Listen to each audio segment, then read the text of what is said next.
I talk about sports for a living, right? At times it becomes my literal job to sit down and watch games. I'm not complaining. There's nothing else in the world I'd rather be doing. But with that being said, I just want you to know that what I'm about to say is the 100% honest truth.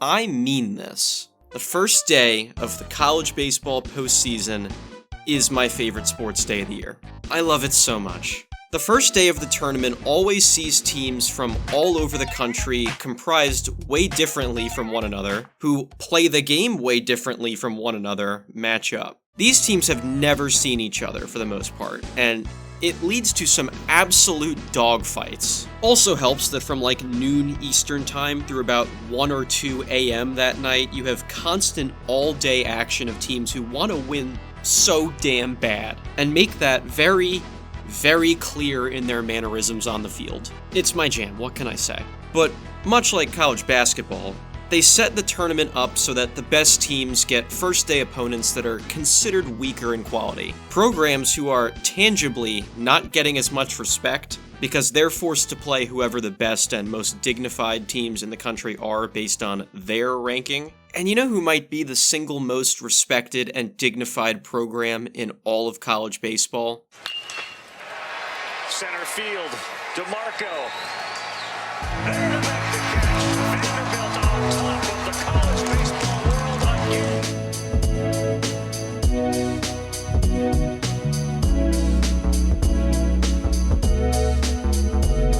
Apologies in advance for the awful pun, but Vanderbilt baseball is the gold standard in college baseball. They've made the tournament every single year since 2006, have 4 conference tournament wins and 4 regular season conference championships in that span, by far the most first-rounders in the MLB draft over the 20-year span of 2004 to 2023, tied for second in most MLB draft first-rounders all time, 7 top 5 MLB draft picks, 2 national titles, and 2 national runner-up slots during this run. Put simply, the Vanderbilt Commodores succeed at baseball, and they had another fantastic season in 2025. They entered the tournament with a 42-16 record as the #1 team in America. Here's how the first round of the tournament is structured, if you're new to college ball. The top 16 teams in the country get to host a little mini double elimination bracket of 4 teams. Each of those top 16 get to host that quadrant of 4 in what's called a regional. Think of the top 16 as a seeding system kind of like March Madness, and with Vanderbilt as the #1 seed, they were guaranteed the home field advantage of all of their games being played on their campus in Nashville, Tennessee, and getting to play, at least what the committee who ranked all the teams decided, the easiest path of opponents was the rest of the way until the College World Series. That being their reward for their #1 ranking, and success to that point in the season, and really, ever in their history. So if the #1 team gets an easier draw of opponents, who would their first opponent be? The team that was supposed to be the gimme of all gimme wins for Vanderbilt. Well, meet the Wright State Raiders out of Fairborn, Ohio. The Wright State Raiders, whose logo seems to be a dog of sorts, I don't know, I'm not familiar with all the breeds, hail from the Horizon League, which in baseball only consists of 6 total teams. Their program has won 5 D1 NCAA tournament games ever. They did almost upset Tennessee in the regionals one year, but keyword there is almost. Vanderbilt has won 2 championships and 78 tournament game wins, while Wright State has 5 since 1994. They're a good team this year. They earned the right to be here by winning the Horizon League tournament, but they're a school with fewer than 12,000 students in the Midwest. Put that up against an SEC team, the odds aren't really going to be in their favor. And their coach is named Alex Sogard, the brother of MLB legend Eric Sogard. Remember him? If we're being honest with ourselves, nobody outside of their campus could honestly, in good faith, tell you they believe this team can hold a candle to Vandy. I mean, they're under 500 on the season in road games, and now they're gonna have to go on the road to face the premier team in the sport. Alright, so, now we have our matchup. The number 1 ranked Vanderbilt Commodores versus the Wright State Raiders. A sellout crowd in Nashville of Vandy fans expecting to roll a school from Ohio most have probably never heard of, and basically all could not locate on a map. SEC teams typically have more money, resources, and talent than teams in the Horizon League. The propaganda they'd like to give you is, it just means more. It just means more. It just means more. It just means more. By all ways to evaluate baseball, this should be a bloodbath in Vandy's favor. Let me give you an example of how this was supposed to go in most people's minds. Another top SEC team in the top 10 this year getting to host a regional is Georgia. They opened with Binghamton, a much smaller, less endowed school from southern New York State. Georgia won 20-4, and to further solidify that Vanderbilt is absolutely expected to dominate, let alone just win, the number 1 team in the country has reached the regional final every year of this tournament format. Meaning, even if they stumble a little out of the gates tonight, teams this highly regarded always bounce back, get the job done, and then some. So Wright State very clearly is not supposed to win this game, and are expected to have their hands full, to put it lightly. To most people, the result of this game has been decided. It's like Goku knocking off the entire Fortnite battle bus before play even started. Well, 5 pitches into the game, Wright State takes the early lead. And the Horizon League Tournament MVP hits one to the gap, and it's off the top of the wall. He is going to score, and it's 1-0 Wright State.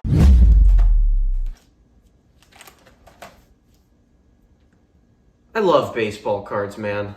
I have not seen this binder that's in my lap right now since I was probably 10 years old, and I'm 25 now. That's where today's sponsor, Arena Club, comes in. Arena Club is the future of trading cards. With slab packs, you can rip a pack for hundreds of dollars or less and hit on a card that's worth tens of thousands of dollars. If Arena Club existed when I was a kid, my brain would have completely exploded. Arena Club also offers full transparency, showing you all the odds to hit on each card before you buy. You know, just going through this thing, it's a reminder of what made childhood so fun for me, is finding amazing baseball cards, knowing how special they were, and chasing that feeling of getting something cool. In my pull today, I landed a Brian Wu card. You'll get an offer directly proportional to the card's estimated fair market value. Then you can retrieve, trade, sell, or auction your physical card. And I would like to thank Arena Club for the opportunity to give me a lot of music puns I could make with that. I could do woo-ha, I could do woo there it is, I could do woo-hoo. I mean, the list goes on. Right now, you can get 20% off your first slab pack or card purchase by going to arenaclub.com/SRS and use code SRS. Thank you, Arena Club, for sponsoring this video. Back to the action. When Wright State freshman outfielder Conlon Daniel makes an unbelievable sliding catch at the warning track to end the bottom of the first inning, it should be made very apparent that little old Wright State is here to play. Daniel comes up to bat too in the second inning. Let's see how that goes. Ball is carrying to right field, and it is gone. Goodbye home run. 2-0, Wright State. Both teams keep the other off the board in the third inning, so we have now made it 1/3 of the way through this game with the Wright State Raiders in the driver's seat. A plucky underdog from Ohio is starting to take complete control of this game, and to a lesser extent, Vanderbilt's season. But like, Vandy fans have to be starting to kick themselves here. It's not like Wright State has Shohei Ohtani or Aaron Judge coming into town. What they do have is someone who hits even more home runs. Boys, look out. Forget about it. No chance. Not coming back. Goodbye home run. A sports goggles wearing catcher that just hit his 24th home run of the season. College baseball rocks, and Boston Smith is my new hero. The Wright State Raiders are up 3-0 on the number 1 team in the country. In what felt like the next time you blinked, that score held up entering the 7th inning. 2/3 of the way there, Wright State was on cruise control. Vanderbilt was on the ropes, playing for their mere survival the longer the game went on. Winning the first game of a regional is absolutely imperative due to the double elimination nature of this bracket. If you get saddled with your first loss in game number 1, you have to win the next 4 in a row with zero margin for error if you want to advance. It is an absolute backbreaker to fall behind into the losers bracket, no matter who you are. And to have 0 runs through 6 innings, Vandy was in trouble. But that also means Wright State must have gotten some great pitching. So it's time to meet Cam Allen.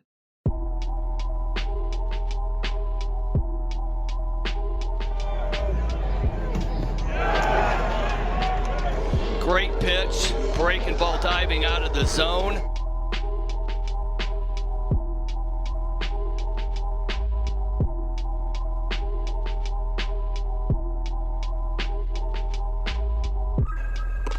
Well, make it 5. Cam Allen has gone through 5 innings against the number 1 national seed.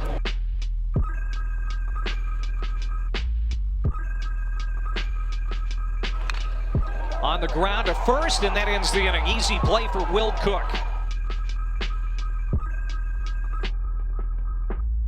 Cam Allen entered this game as a sophomore with an ERA of nearly 5.5, which is not good. He tends to struggle with walks. He's had a very up and down year in terms of both innings and performance, and he came to Wright State a very unheralded recruit. Perfect Game still doesn't even seem to know he's at Wright State. When tasked with going into Nashville and taking on a lineup that is likely full of future pro ball players and several future big leaguers, when I tell you Cam Allen had the game of his life, 6 innings, 7 strikeouts, 0 runs, 0 hits. Cam Allen was no-hitting the number 1 team in the country on their own field in a playoff setting. Absolutely unbelievable. But then, while throwing the game of his life and giving fits to the top team in the land, and with just 76 pitches on the night, Coach Sogard pulls Cam Allen from the game. And it goes about as well as you think it would. The very first batter Vanderbilt sends to the plate smokes a home run to make it 3-1. Naturally, the camera cuts to Cam Allen sitting in the dugout. All he can do now is hope against hope that his teammates finish the job. Coach Sogard had to be feeling like that kid from the Little League World Series who overconfidently shook his catcher off before it immediately backfired. The very first AB Vandy takes after pulling a dominant Allen in a playoff must-win setting, ending up in a nuke, is a strangely similar outcome after all. I didn't just make that tangent for no reason. I swear on all that is holy, literally that same kid from that GIF steps into the batter's box for Vanderbilt with 1 out in the bottom of the 8th inning. Doesn't in that effort. This one is hit high and deep. Mike Mancini making a bid. And at the wall, it is gone. Goodbye, home run. Unreal. We've managed to cover this twice in videos in the last month on the channel, by the way. Leave it to Mr. FICO to be the one who over-Italianized Mike's name, though. Go figure. 2 outs in the 8th now. 1-run game, runner on first base. Wright State is now clinging onto this lead for dear life. Vanderbilt's Riley Nelson hits a ball to right field that, to tell you the truth, I cannot find for the life of me on this broadcast. I can't find any other angles on social media, but the call on the field is foul ball. It's definitely not where the camera on the main broadcast pans to, that's for sure, because I don't think Angel Hernandez wearing drunk goggles would call this ball foul, if it lands in that spot. Vanderbilt seems to disagree with the call on the field, though. They want this to be a home run. So they ask the umpires to talk about it. Not even looking at a camera angle of it, just talking about it. Hoping against hope that this call could be flipped, and they get a go-ahead home run. And that's exactly what happened. Call overturned, Vanderbilt home run, 4-3 Vandy. Wright State cannot believe it. They are incensed, as they should be. They ask for a review because of course they do, but the umpires seem to see what I see. Nothing. How can you overturn nothing? Since their new call is now a home run, and they can't find any reason to change that back to a foul ball. It stands. Vanderbilt is now up 4-3. Shortly thereafter, Vandy strikes out all 3 Wright State hitters that come up to the plate in the top of the 9th, winning this game like nothing ever happened. Game over. You have got to be kidding me. After the game, Coach Sogard speaks to the media. It doesn't take a detective to figure out that the main question he's asked is why on earth Cam Allen was pulled during his no-hitter. Sogard's explanation is that the plan was never for him to be out there that long. He was only supposed to face the Vanderbilt lineup once, maybe twice if he was great, and that's exactly how it went. The logic checks out. I'm not too mad at this response in a vacuum, but we were supposed to have unquestionably learned this lesson as a sport when the Rays pulled Blake Snell and it cost them their World Series. If you have a guy who is dealing and the other team shows no signs of hitting them, ride that pitcher until he proves he doesn't have it anymore. This tweet reply says it best, in my opinion. You don't win regionals burning guys after 75 pitches, especially as an underdog. You need legendary performances. Cam Allen was giving you a legendary performance. In the losers bracket, Wright State wins the next day against East Tennessee State.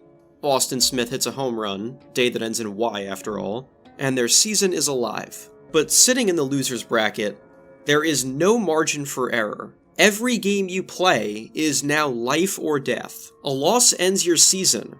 For both teams in every losers bracket game, you and your opponent have to duke it out, and someone is going home miserable. In college especially, the players are playing for the right to put on the uniform, to have more days with their friends, to still be a baseball player, and not the manager at a Culver's. All due respect to Culver's, though. You are the greatest American invention of all time. So, who do you now have to play on day 3 when both teams are desperate to simply continue on? Oh no. Turns out, Vanderbilt lost the next day to Louisville, and are now in the losers bracket themselves. A sleeping giant is now wide awake. Vanderbilt is pissed that you nearly took them down 2 days ago. And their extremely talented, extremely seasoned players are now in survival mode. They are out to prove that Wright State making the first game competitive at all was a fluke. Because if they don't, their season ends. Which has never, ever happened in regional play. The number 1 team in the country has never lost out in the losers bracket in the history of this tournament. History says that in this spot, where it really counts, Vanderbilt will win this game, again, and Wright State will lose it. Every time. But, in the words of Miami Heat All-Star Tyler Hero, Good job behind it. 1 inning down, Wright State is up 4-0 in an elimination game against the number 1 team in the country. And Boston Smith homered. Of course he did. You saw the graphic, he's better than Judge and Ohtani. Sure, Vandy leads off the top of the second with a homer of their own to make it 4-1, but who cares? Plus, we get that run back in the bottom of the 3rd. It is 5-1 Wright State entering the top of the 9th? Yeah, so remember when Cam Allen and his ERA of nearly 5.5 no-hit Vandy through 6 innings? Wright State lefty Griffin Page entered this elimination game against the number 1 team in the country with an ERA of nearly 9. That means he basically gave up 1 run per inning he pitched. He was the guy Wright State tasked with holding off Vandy's bats with their backs against the wall, and it worked. 8 innings of 1 hit ball. 1 hit across 8 innings. Are you serious? Griffin Page didn't get the same kind of edit Cam Allen got because it wasn't nearly as pretty. He walked 6 guys and only struck out 3 in those 8 innings. But when he made it onto the mound in the 9th inning, walked his 6th and final hitter, then left the game, he did genuinely all you could ever ask for out of a starting pitcher. He departed the game in the 9th inning with a 4-run lead. Absolutely masterful. 3 outs to go, and then Wright State will have done the impossible. But then, the more possible happened. Vandy continues to work a few walks. The situation soon becomes bases loaded, 2 out, 4-run game. Our old friend Mike Mancini singles to center field. It's now a 2-run game. The next hitter rips a double to right center. A run scores. Mancini now at third base. It is all falling apart for Wright State again. 1 out. 1 out is all you need to pull off the unprecedented upset of sending the number 1 team in the country home in the loser's bracket. But they're the number 1 team in the country for a reason, and they now have the tying run at third base with 2 out. Hearts across both teams, both fan bases, and everyone in the crowd are pounding. They're both playing just to survive, just to carry on one more day. This is as gritty of a situation as you can ask for. Someone is going to go home thrilled. The other one is going to go home detesting themselves. It is the beauty of competition, and sometimes, as a sport, we are in fact blessed enough to see David knock off Goliath. There is Gilkerson. He's got it, and Wright State has done it. They have knocked off the number 1 national seed. Wright State has just sent Vanderbilt home on their own campus. An upset never before seen in the college baseball tournament. Later that day, yes, only a few hours later, Wright State played their next game against Louisville and lost 6-0. Their season was now over. But you know what? Who cares? They had their moment. They proved why you play the games in the first place. That shows the beauty of their upset win even more. You can knock kings down off the throne and still lose yourself in the blink of an eye. That's baseball. That's why we all love it. Those kids at Wright State will have this win for the rest of their lives. Some of them, that's going to be the last time they ever win a baseball game in their lives too. There are players on this team about to age out of school and become bus drivers, insurance salesmen, mechanics, anything. Jobs that are not baseball players. But on their final day in uniform, they did this. College baseball is full of stories like this one. I am begging you, watch college baseball if you don't already. It is chock full of fun memories just like this, waiting to happen every single game.